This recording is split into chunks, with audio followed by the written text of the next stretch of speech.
Hello everyone, hello friends, Standard 8 and Subject English.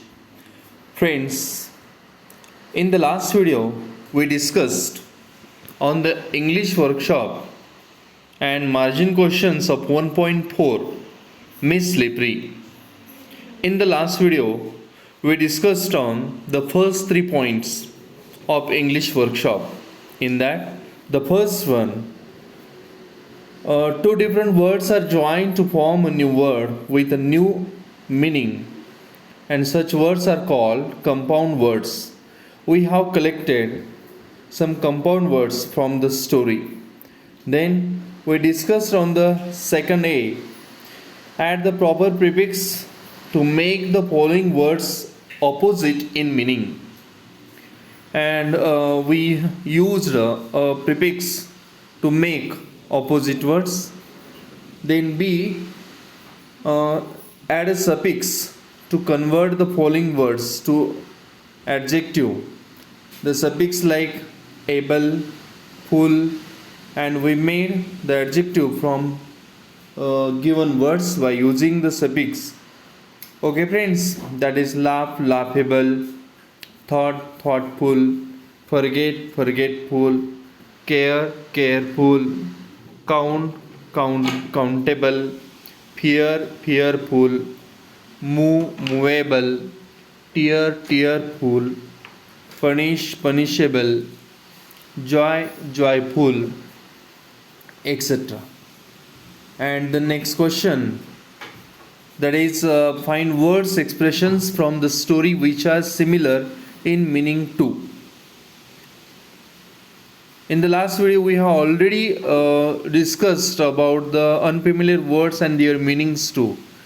And that are some words are here: very expensive, extravagant, longing for earning, could not remember at all, went blank, constant, never ending, gather all one's courage, muster courage, fill and increased in size, inflate, paining badly, smarting, and forced to pay a big amount of money, that is paid through one's nose.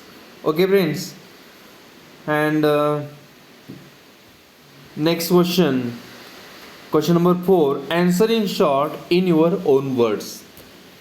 Friends, open page number 22 of our English book, and today we are going to discuss the remaining activities of English workshop of 1.4 Miss Slippery. Okay friends, question number 4, answer in short in your own words. And the question is, the history teacher had asked to memorize it.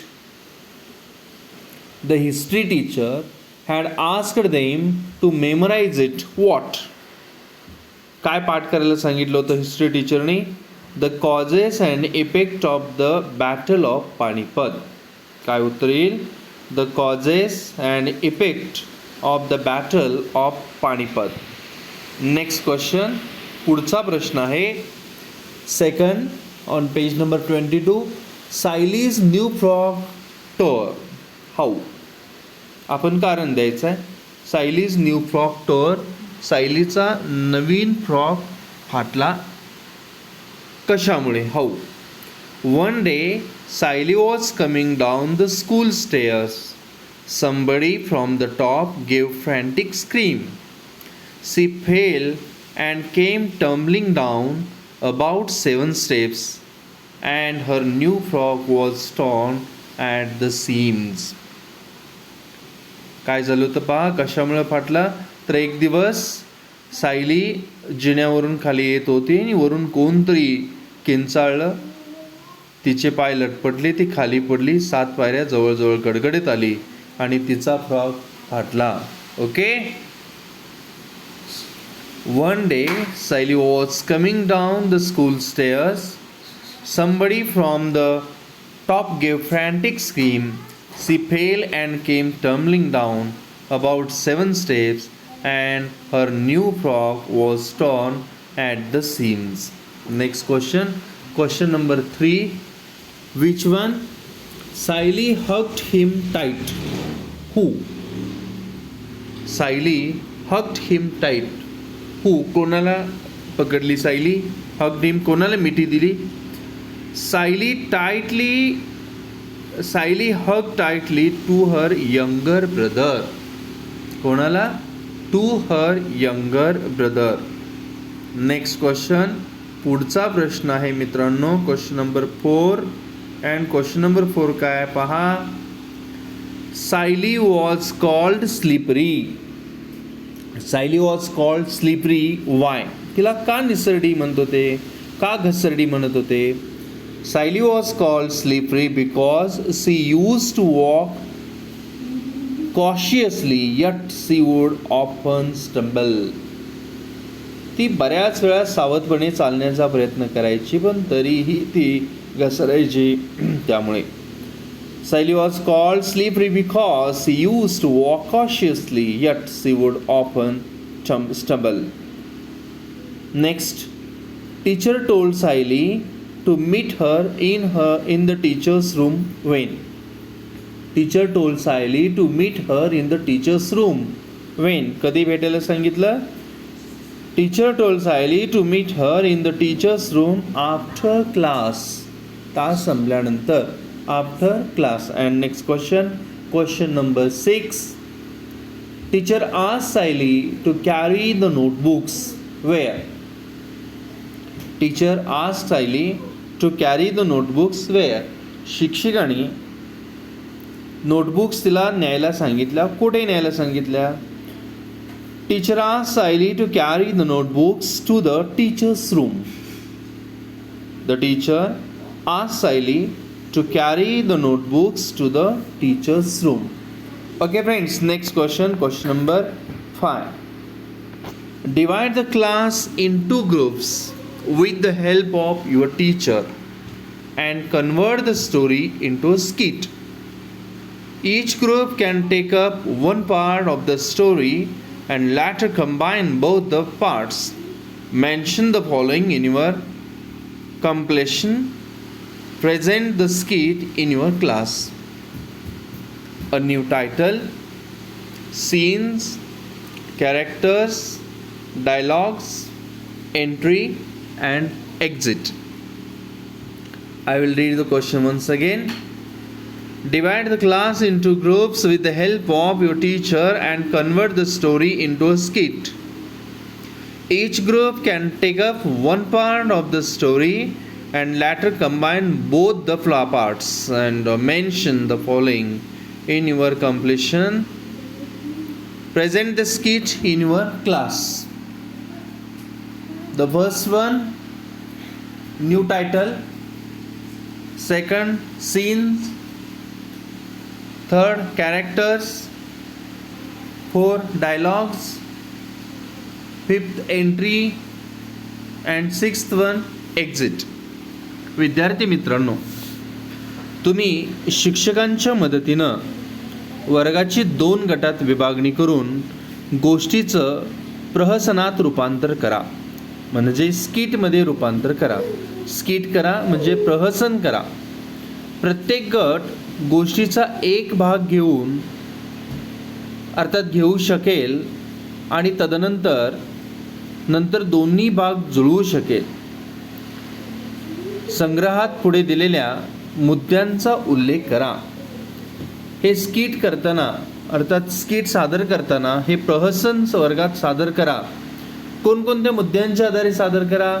तर नवीन title घ्या, scenes घ्या, characters घ्या, dialogues त्यातले घ्या, entry आणि exit या सगळ्या गोष्टी ध्यानात घेऊन तुम्ही स्वतः हे तयार करायचं आहे. तुमचे 2 गट करा किंवा स्वतः तुम्ही 2 वेगवेगळे तयार करा आणि तुम्हीच एकत्र हे करूही शकता. Next one, question number 6. 6 नंबरचा प्रश्न आहे आपल्यासाठी. काय आहे पहा. Write what expressions does a person use in the following situations. Write what expressions does a person use in the following situations.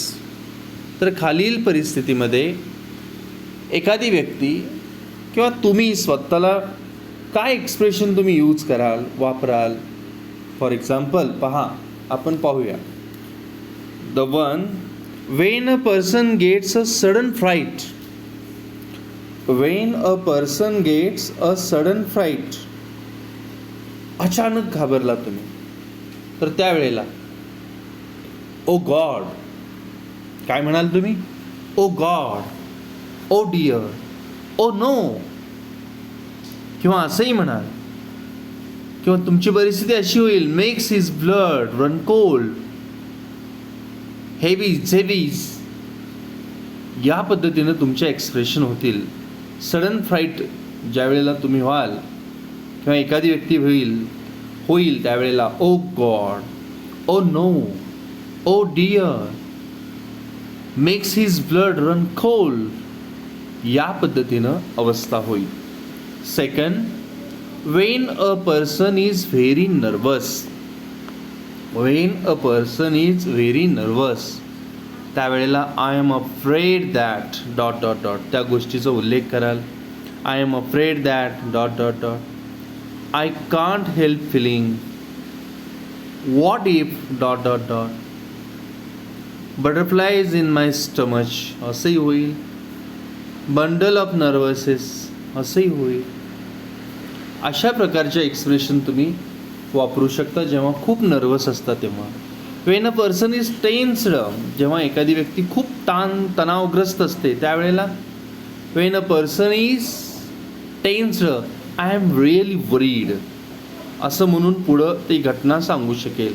I am really worried that dot dot dot, I fear that dot dot dot, I hope that dot dot dot, under a lot of pressure, stressed out, यासारख्या expression तुम्ही व्यक्त करणार आहात किंवा व्यक्त कराल.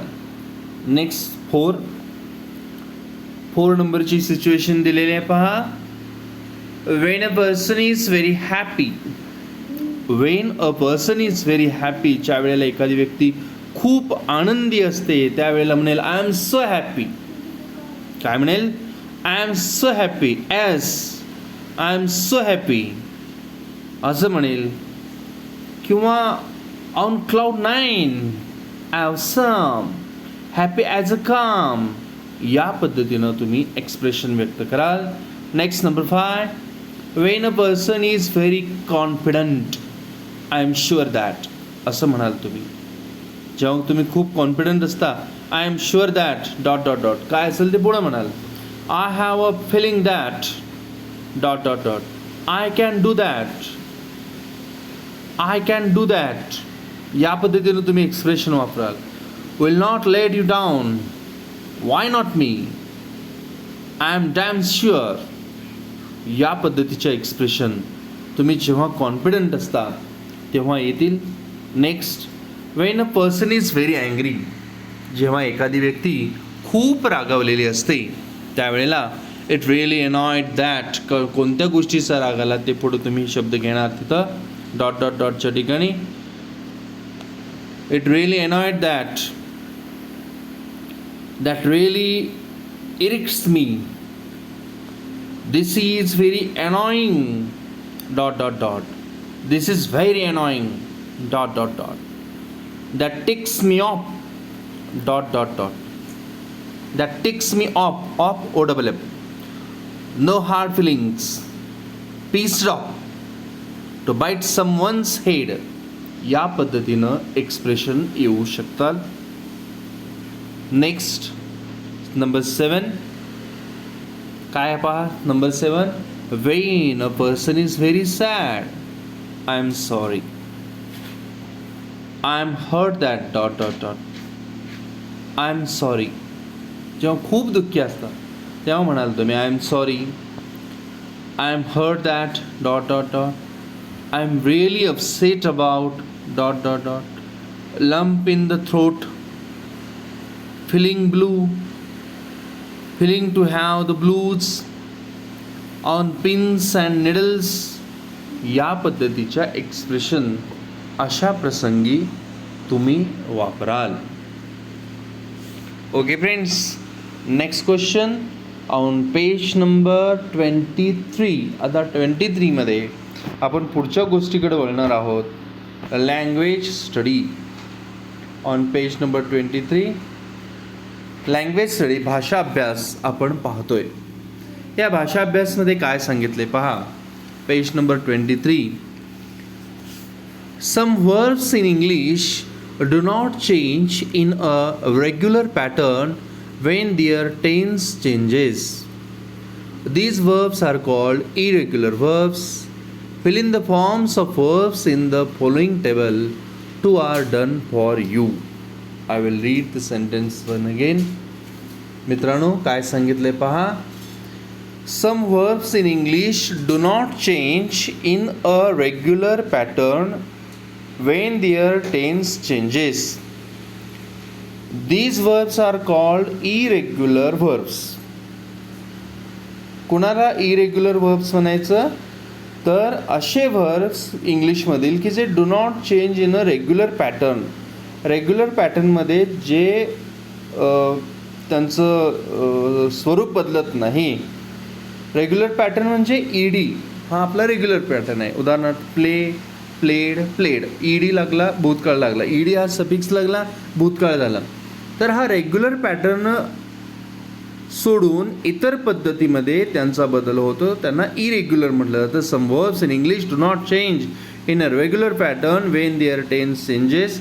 जेव्हा त्यांचा काळ बदलला जातो तेव्हा रेग्युलर पॅटर्नमध्ये न बदलता वेगळ्या पद्धतीत चेंज होतो. अशा क्रियापदाच्या रूपांना आपण इरेग्युलर व्हर्ब्स असं म्हणणार. Fill in the forms of verbs in the following table. Two are done for you.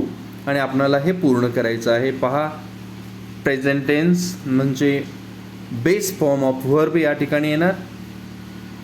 Past tense त्या क्रियापदाचा past tense, and past participle त्या क्रियापदाचं पास्ट पार्टिसिपल. अर्थात बेस फॉर्म मूळ रूप, क्रियापदाचं मूळ रूप. पास्ट टेन्स भूतकाळ, भूतकाळ रूप. And past participle that is the भूतकाळ धातू साधित. इन मराठी भूतकाळ धातू साधित. ओके. ब्रेक, ब्रोक, ब्रोकन हे आपणाला ऑलरेडी दिलेलं आहे ऑन पेज नंबर 23. आपणाला इथं हे 2 दिलेले आहेत. कारण ही तिन्ही रूपं वेगळी होतात. काही ठिकाणी 2 रूपं एकसारखे राहतात. म्हणजे नेहमीचा जो पॅटर्न आहे की ईडी हा सफिक्स लागून भूतकाळ होणं, यापेक्षा वेगळ्या पद्धतीनं भूतकाळ होतो, त्यांना आपण इरेग्युलर, अनियमित क्रियापदांची रूपं असं म्हणणार आहे. पहा, break, broke, broken, do, did, done. Actually या ठिकाणी डन हा शब्द हवा आहे, या ठिकाणी आवश्यक आहे.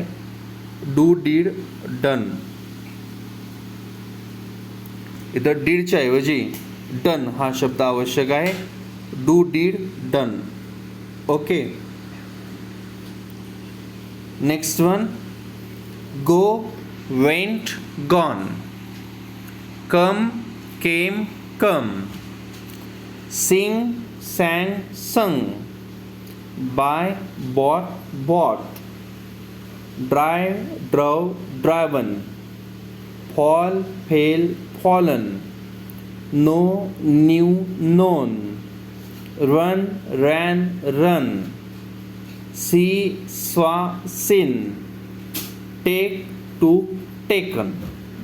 तर क्रियापदाची नेहमीच्या पद्धतीनं भूतकाळ न होता यांची रूपं वेगवेगळी आहेत. अशा क्रियापदांना इरेग्युलर म्हटलं जातं या ठिकाणी. तर पहा, ब्रेक मोडणे, तोडणे, फोडणे. Break, broke, broken. ब्रेक मोडणे किंवा तोडणे किंवा फोडणे. ब्रोक मोडला, तोडला, फोडला. ब्रोकन मोडलेले, तोडलेले, फोडलेले. ओके, या पद्धतीनं त्यांचे मराठी अर्थ म्हणतात. We will see once again. Break, broke, broken. Do, did, done. Go, went, gone. Come, came, come. Sing, sang, sung. Buy, bought, bought. Drive, drove, driven, driven. Fall, fell, fallen. Know, knew, known. Run, ran, run. See, saw, seen. Take, took, taken. या पद्धतीनं ही क्रियापदाची रूपं change होतात. आपणाला थोडी इतर माहिती दिलेली आहे ते आपण पाहूया. पहा, second, read the following sentences. आता ही उदाहरणं वाचल्यानंतर आपणाला अतिरिक्त माहिती काय मिळते पहा. Read the following sentences. I was coming down the school stairs.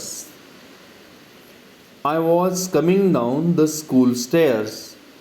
Teacher has asked us to learn it up. या ठिकाणी मी आता जे अंडरलाईन केलेले वर्ड आहेत इकडे थोडं आपण अधिक लक्ष देऊया. वॉज कमिंग आणि has asked. Okay, was coming and has asked. I was coming. I was coming down the school stairs. Was coming या ठिकाणी कंटिन्यूस टेन्स आहे, पास्ट कंटिन्युअस. पण दुसऱ्या वाक्यामध्ये बी मध्ये teacher has asked. Has asked, has asked या ठिकाणी perfect tense आहे, perfect past tense.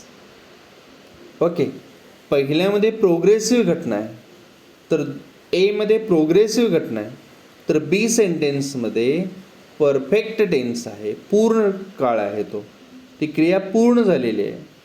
Teacher has asked us to learn it up. In sentence A the verb indicates an action that is continuous or in progress at a particular time. It may be past time, present time or future time. पहिल्या वाक्यामध्ये आपणाला क्रियापद कोणती क्रिया दर्शवते, तर एक अपूर्ण क्रिया दर्शवते. पहिल्या वाक्यामध्ये आपणाला अपूर्ण क्रिया दर्शवते आणि मग ती अपूर्ण क्रिया जी आहे ती मग पास्टमधील असेल, प्रेझेंटमधील असेल किंवा फ्युचरमधील असेल. ओके, द व्हर्ब पहा, पुन्हा लक्ष द्या. The verb is said to be in continuous or progress tense. त्यामुळे त्या क्रियापदाला आपण अपूर्ण काळ असं म्हणणार आहे. ओके, पुढं लक्ष द्या.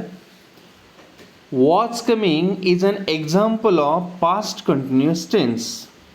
वॉज कमिंग हे जे उदाहरण आहे हे उदाहरण पास्ट कंटिन्युअस टेन्सचं हे उदाहरण आहे. Okay, was coming is an example of past continuous tense. आता याची रचना पहा, स्ट्रक्चर.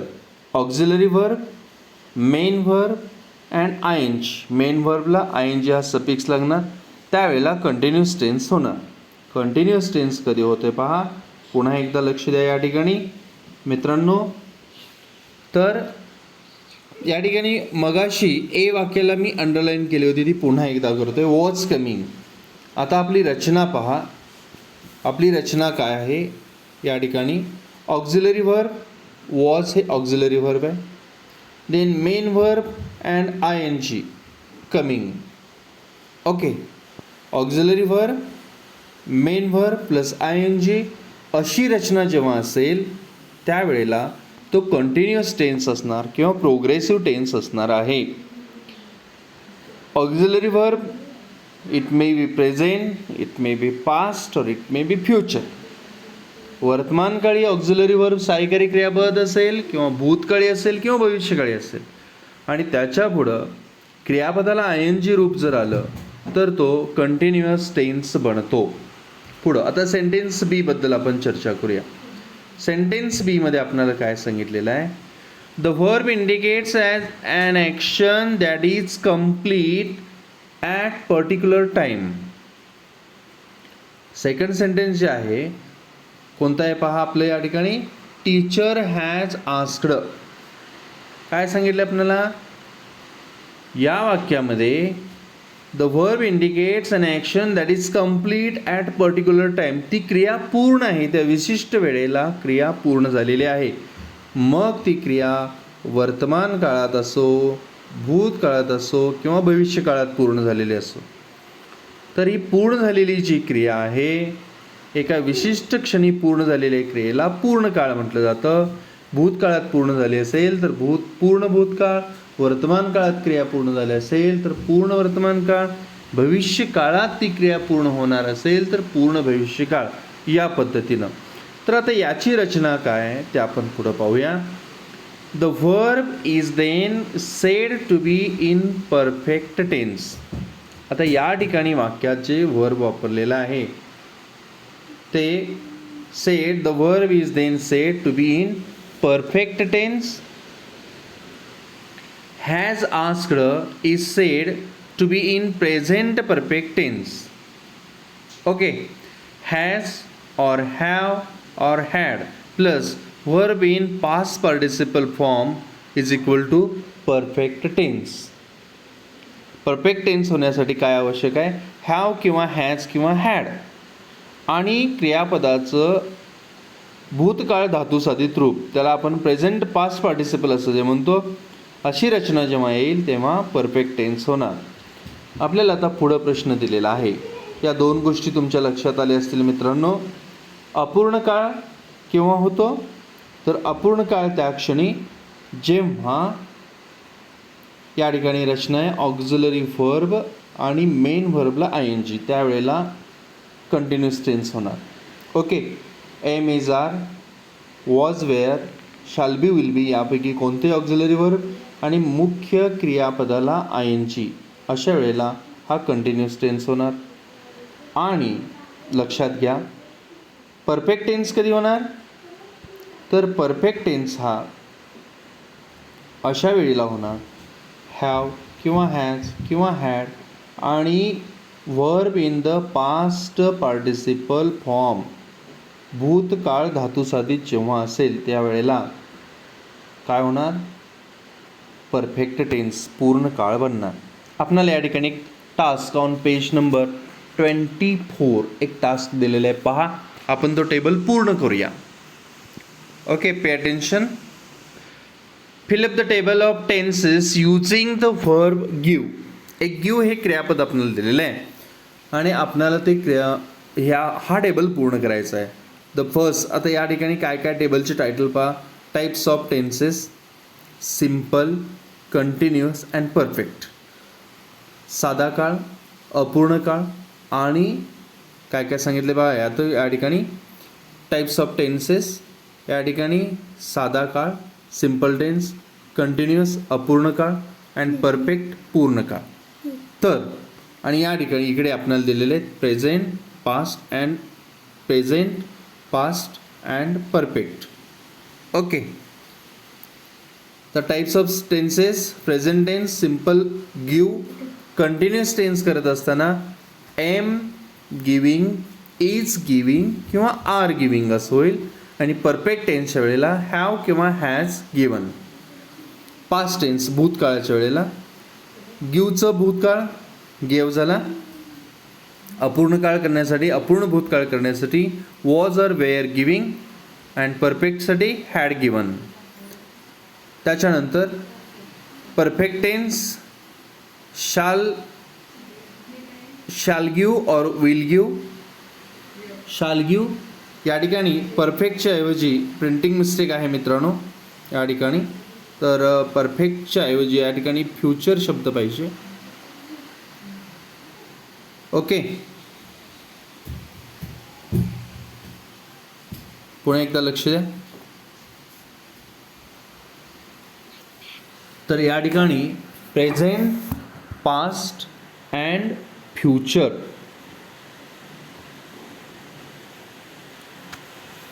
या ठिकाणी फ्युचर असा शब्द येईल.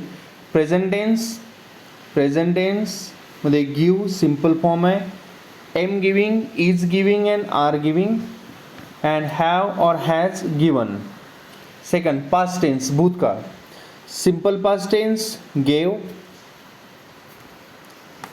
त्याच्यानंतर continuous past tense was giving, were giving and in perfect past perfect tense had given. या पद्धतीनं रचना होईल. आणि next future tense shall give और विल गिव. या ठिकाणी शाल बी गिविंग और will be giving. And next one shall have given और विल हॅव गिवन. काय होईल? शाल हॅव गिवन और विल हॅव गिवन अशी रचना होणार आहे. तुम्हाला लक्षात आलेलं आहे? साधा, अपूर्ण आणि पूर्ण, वर्तमानकाळ, भूतकाळ आणि भविष्यकाळ या ठिकाणी फ्युचर टेन्स. प्रिंटिंग मिस्टेक आहे, दुरुस्त करून घ्या. साधा काळ, अपूर्ण काळ, पूर्ण काळ, साधा वर्तमान काळ, अपूर्ण वर्तमान काळ आणि पूर्ण वर्तमान काळ, साधा भूतकाळ, अपूर्ण भूतकाळ, पूर्ण भूतकाळ, साधा भविष्यकाळ, अपूर्ण भविष्यकाळ आणि पूर्ण भविष्यकाळ. या पद्धतीनं हे टेबल आपल्याला या ठिकाणी दिलेले आहेत. याच्यावरती दिलेलं टास्क जे आहे ते आपण सोडवूया. पहा, say whether the following sentences are in continuous tense और परफेक्ट टेन्स. आपल्याला फक्त इतकंच सांगायचं आहे की अपूर्ण काळ आहे का पूर्ण काळ आहे. तो कोणता अपूर्ण आहे आणि कोणता पूर्ण आहे हे नाही विचारलं तर फक्त अपूर्ण आहे का पूर्ण आहे एवढं फक्त आपल्याला फाइंड आउट करता यावं. ओके, पहा या ठिकाणी लक्ष द्या, आपणाला लक्ष देईल. पहिलं वाक्य आहे, I was entering the class. I was entering the class.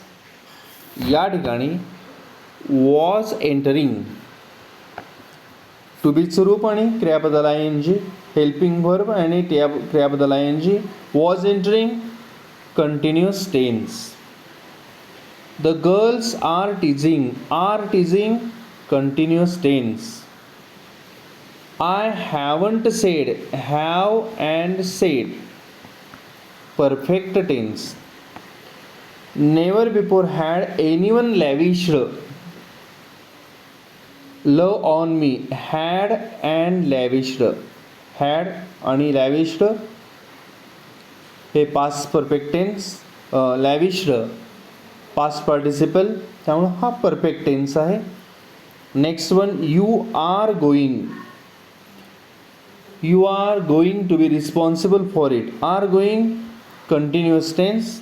And next one, according to the teacher I had dropped the notebook on purpose. हा परफेक्ट टेन्स आहे. लक्षात आले मित्रांनो? पहिल्या वाक्यात बघा, वॉज एंटरिंग. आपण पुन्हा लक्षात घ्या या गोष्टी. तर पहिल्या वाक्यात वॉज एंटरिंग यावरून कंटिन्युअस टेन्स आपण ओळखलं. सेकंड सेंटेन्समध्ये आर टीजिंग यावरून कंटिन्युअस टेन्स लक्षात आला.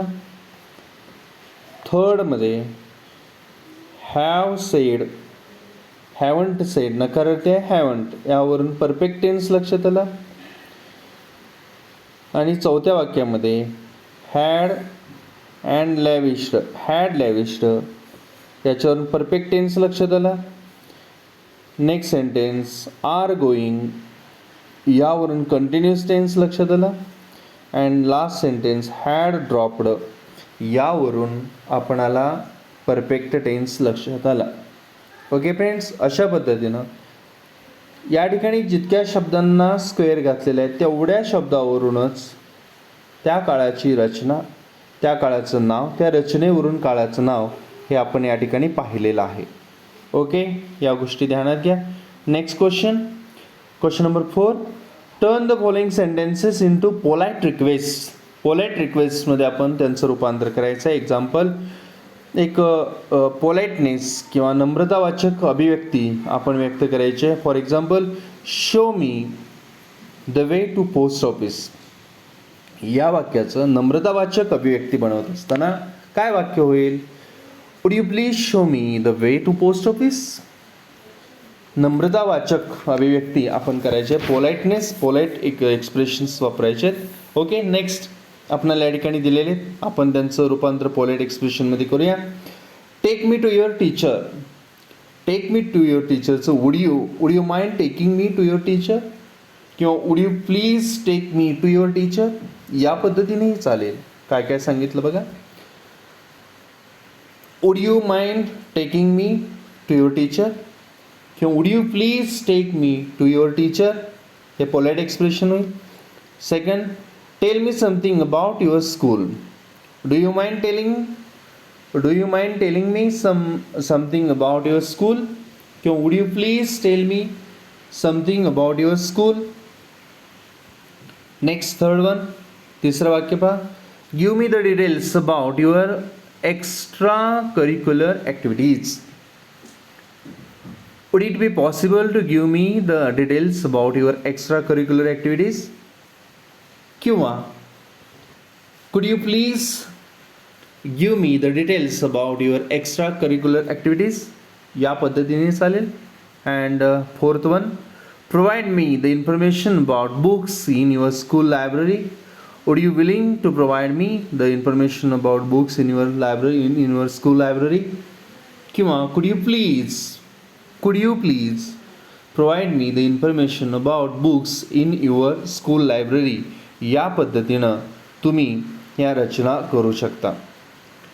ऑल्सो ऑन पेज नंबर 24 आपल्या पुस्तकातील पान नंबर 24 वर सुद्धा there are some phrases to make polite request you may use. Do you mind dot dot dot, would you mind dot dot dot, could I dot dot dot, would it be okay if dot dot dot, would it be possible if dot dot dot, would you willing to dot dot dot, may I dot dot dot. या पद्धतीनं आणखीन काही polite expressions वापरण्यासाठी, polite request करण्यासाठी रचना दिलेली आहे, त्यांचाही तुम्ही या ठिकाणी वापर करा आणि जास्तीत जास्त पोलाइट एक्सप्रेशन तयार करा, नम्रतावाचक अभिव्यक्ती तयार करण्याचा प्रयत्न करा. Okay friends, in this way we have completed the English workshop and language study of 1.4 Miss Slippery. So all of you read this lesson again and again and solve all the activities of English workshop in your notebook and write down the language study part in your notebook and learn more and more. Okay friends, thank you very much for watching this video. Thank you.